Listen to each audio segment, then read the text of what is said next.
সমস্ত প্রশংসা সেই আল্লাহ সুবহানাহু ওয়া তাআলার জন্য, যে আল্লাহ আমাদেরকে দূর দূরান্ত থেকে ফারেক করে কিছুক্ষণ যাবত ধরে আমাদেরকে কোরআন এবং হাদিস থেকে কিছু কথা শ্রবণ করার তৌফিক দান করেছিলেন।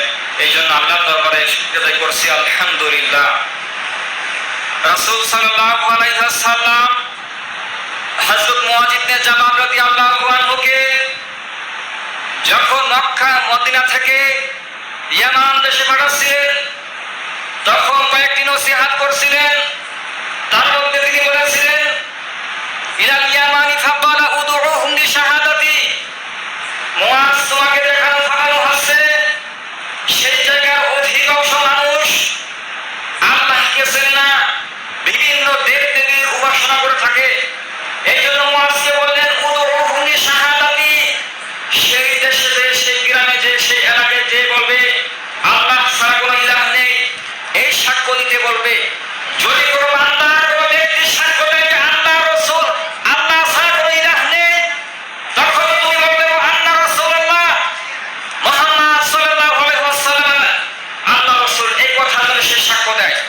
পরবর্তীতে আল্লাহ রাসূল সাল্লাল্লাহু আলাইহি ওয়াসাল্লাম মুআযকে এই বাক্য বলা করে বললেন, মুআয, যদি কোনো বান্দা এই বাক্য স্বীকৃতি দেয় যে আল্লাহ ছাড়া কোনো মাবুদ নেই এবং হযরত মুহাম্মদ মুস্তাফা সাল্লাল্লাহু আলাইহি ওয়াসাল্লাম হচ্ছে আখেরি পয়গম্বর, শেষ রাসূল, এই স্বীকৃতি দেয়, তাকে তুমি বলবে ফাইনহুম আতাউ যালিকা ফা'লামু আন্নাল্লাহ হাফতারাদা আলাইহিম খামসা সালাওয়াতিন ওয়া লাইলাতিন, তাকে বলবে আল্লাহ তোমাদের উপরে 5 ওয়াক্ত সালাত ফরজ করেছে রাত এবং দিনে দুটো মিলে।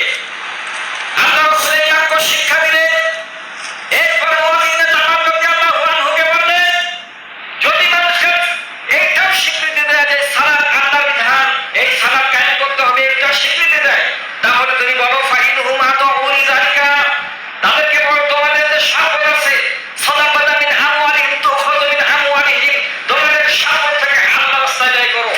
তাহলে বোঝা গেল আল্লাহ রাসূল সাল্লাল্লাহু আলাইহি ওয়াসাল্লাম কোন ব্যক্তিকে বা কোন জাতিকে কিছু করার জন্য একসঙ্গে অনেক কিছু চাপিয়ে দিতেন না। প্রথম তাকে স্বীকৃতি দিতে বলেছে আল্লাহ ছাড়া কোনো ইলাহ নেই এবং মুহাম্মদ মুস্তাফা ইনি হচ্ছেন শেষ রাসূল, শেষ পয়গম্বর। এই সাক্ষ্য যখন দেওয়া হয়ে গেছে, এরপরে সালাতের বিধানের কথা আসছে। যখন সালাত বিধান পরিপূর্ণ হয়ে গেছে, এরপরে আসছে যাকাতের বিধান। এইটাই হচ্ছে আমাদের নবীজির আদর্শ। এই আদর্শ 5টি বিধানের উপর ফুটে ওঠে। সহিহ বুখারী প্রথম নম্বর কিতাবুল ঈমান হাদিস নম্বর 8, হযরত ওমর রাদিয়াল্লাহু আনহু বলেছেন, রাসূল সাল্লাল্লাহু আলাইহি ওয়াসাল্লাম বলেন, বুনিয়াল ইসলাম আলা খামসাতিন আরকানি ফিদ্দীন, এই ইসলাম 5টি ভিত্তির উপরে প্রতিষ্ঠিত। সাওমুন সালাতুন যাকাতুন শাহাদাতানি, আপনারা সকলে অবগত আছেন ইসলামের 5টি ভিত্তি আছে। তার মধ্যে প্রথম ভিত্তি আমরা বলে থাকি এই স্বীকৃতি দেওয়া যে আল্লাহ ছাড়া কোনো ইলাহ নেই এবং মুহাম্মদ আল্লাহর প্রেরিত বান্দা এবং রাসূল, এই স্বীকৃতি। পরবাক্যে বলা হচ্ছে সালাতের কথা, তারপরে বলা হচ্ছে সাওমের কথা, তারপরে যাকাতের কথা, হজের কথা। এই বিধান আল্লাহ রাসূল সাল্লাল্লাহু আলাইহি ওয়াসাল্লাম স্পষ্টভাবে আমাদের মাঝে দিয়ে দিয়েছেন এবং শিক্ষা দিয়েছেন। আমরা এই শিক্ষা থেকে দূরে সরে গেছি। আমাদের ফিরে আসা দরকার যে সেই শিক্ষা, যে শিক্ষা মুহাম্মদ সাল্লাল্লাহু আলাইহি ওয়াসাল্লাম আমাদেরকে দিয়ে গেছে, সেই শিক্ষা। আমাদের মাদ্রাসা থেকে ছোট্ট বাচ্চারা আল্লাহর রহমতে কোরআন এবং সহিহ সুন্নাহর জ্ঞান পেয়ে থাকেন। আশা রাখি যে বিভিন্ন অঞ্চল থেকে আপনারা ছাত্র সংগ্রহ করে দেওয়ার ব্যবস্থা করবেন। কেননা আমাদের মধ্যে সব কিছু আছে, কিন্তু একটি জিনিসের অভাব আছে, সেটি হচ্ছে সহিহ আকীদা, সহিহ বিশ্বাস।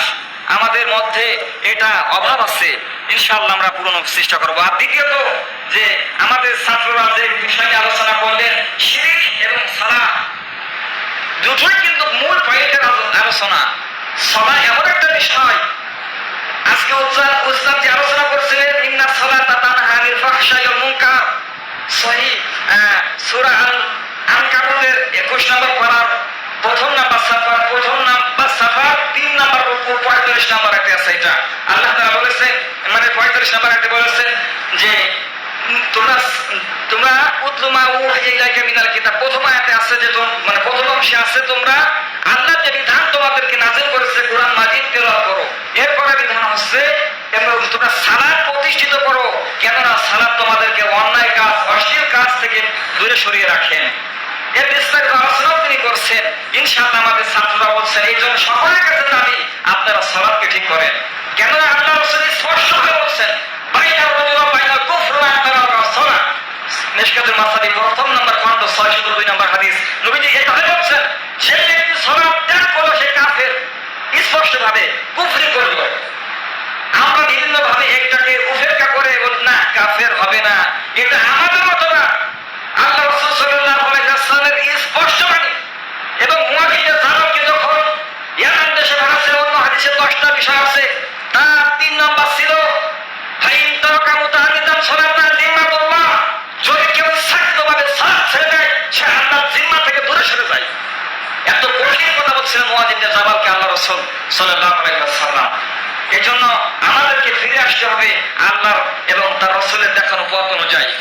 ইনশাআল্লাহ আল্লাহ যেন আমাদেরকে সহিহ হাদিস এবং কোরআনের সুশীতল ছায়া এসে ইসলামের মধ্যে থেকে জীবন গড়ার তৌফিক দান করেন। বারাকাল্লাহু লানা ওয়া লাকুম ফিল কোরআনিল আযীম। আসসালামু আলাইকুম ওয়া রাহমাতুল্লাহ।